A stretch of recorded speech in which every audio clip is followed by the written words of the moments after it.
Chineke megide ya ndị mozi bịa ihe eluigwe megide ya Imo nwanne m Imo nwanne m Imo nwanne m Imo nwanne m onye na-elo gị loe ọnwụ gbuo ya Imo ma gị were ndụ ndụ bụ ihe ụtọ ọnwụ bụ ife alịrị kpom kpom kpom kpom didi kpom kpom kpom kpom kpom didi kpom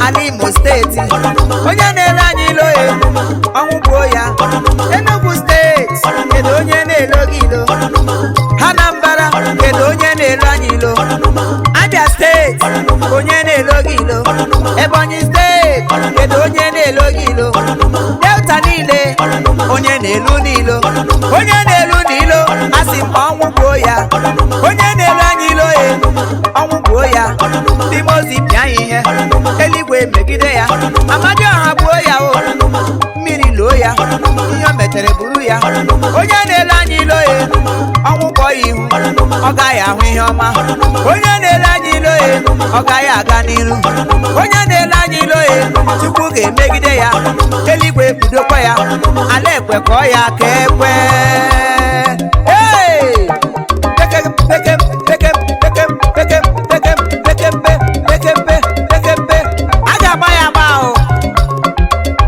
Imo steeti Igbo onye Anambra Igbo onye Enugu in fact ndị Igbo niile kulie n'ọtọ ka ịgba egwu agba ọya ọya ngwa baba ya ngwa nyebe nya Auntie o onye ka ịkpọga ntị mụ na gị onye tọrọ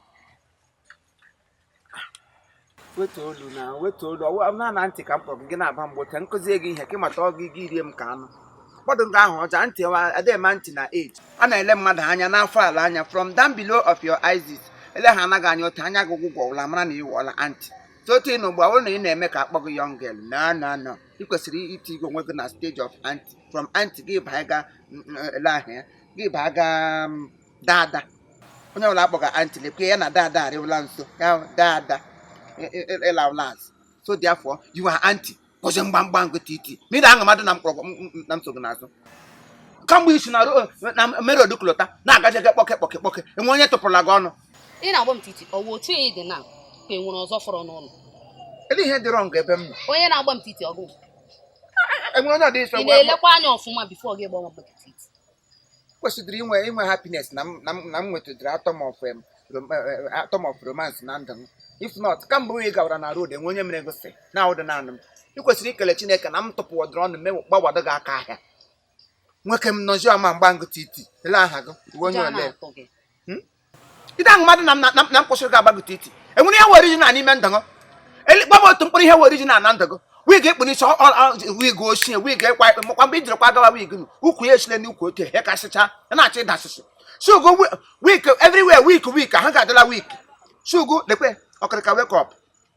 gị na-agajaga mgbe ahịa nwere esa a na-eri gị na-agaja kpọke aga m ada agaghị m ada nwoke m rivise mgbangụ titi ikwuchala mad piece of ọkpaka ụtụ ịsụ daa na ụtụ gị so m n'azụ n'iwe onye aga m eso gị nwere ihe ị ga-eme kwaga anyị ha ka ịfụrụ ọdọ maka chukwu mfụ ọgụ ka ha nkịtị gị na-akpa iburu ibu m asụ eso m gị ọ mụ na gị a ma agbarịrị gị titi taa onwere ihe ị ga-eme onye amụgo onye gị na-aga ya dị ka ewu mmadụ nwere ihe ị ga-eme m a ma agba gị titi taa iwe onye onweghị ihe ị ga-eme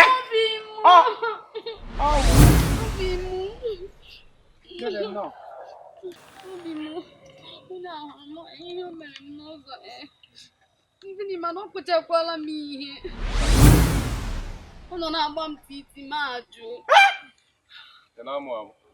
mmike nọkọta mgba asa gị titi aṅụrụ m kaị ụwara na-agba m Chineke ọkpọrọ m ọkụ ndị mmụọ fọrịrị m egbe elu ọgbagburu m ihe afọ ọkọgburu m ketụ m ga-eche ahụ nwa mmadụ ta Chineke kelele gị kelee gị ya adịrị gị nwa brif ka m ga-abịa ịgba titi ụwara na-agba m Unu nọ na-enye m nsogbu o.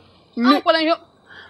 Ọkwachide deda akpa obi mgbe o sita na merod na-abịa ebe merod klota na-agajege ahịjege ọkpụ ụmụ okorobịa bara ha na-esojege ya ha na-esi ka iji mpụta maka na ihe awa ọkpụ ka akpọrọ m ịdọpụta onye nọ na mkpa ọzọ ọgbọgụ nwa mgbenye inyere onye na-enwedo nwa agbọbịa ọbụla na-enwedo onye nche ka m gwa onye nche nyere ha nsị m ewere ndụ m mee sakrifis n'ime ndụ ya ọwawụdo otu o siri mee nne Kọkọkọkọkọkọ mechie ọnụ ka onye arụrụ ala onye oshi eleghị chọrọ ikwu gbana mgbe anyị mụ na gị kwụ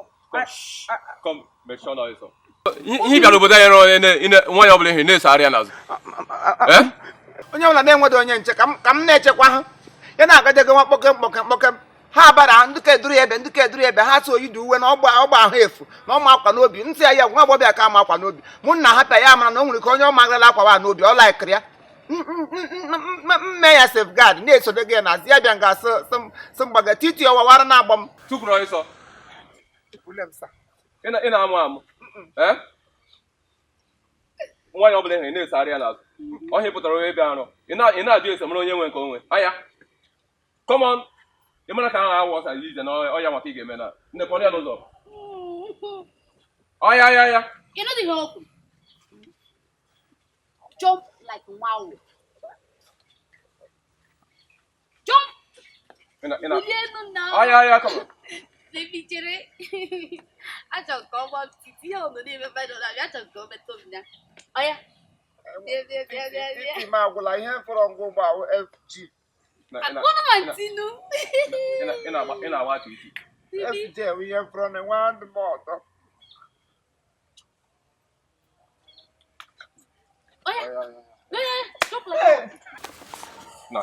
Ị na-amụ amụ. Ị jụrụ eze.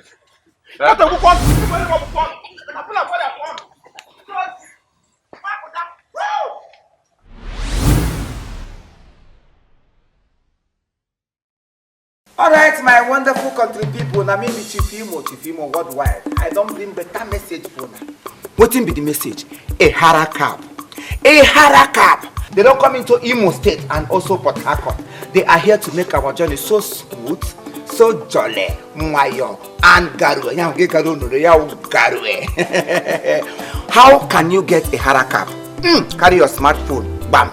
Are you using Android phone, Legdroid phone, Android phone, Android phone, and also iPhone? Yeah, Anya phone. You bring them like this whole life. Download their app inside your phone.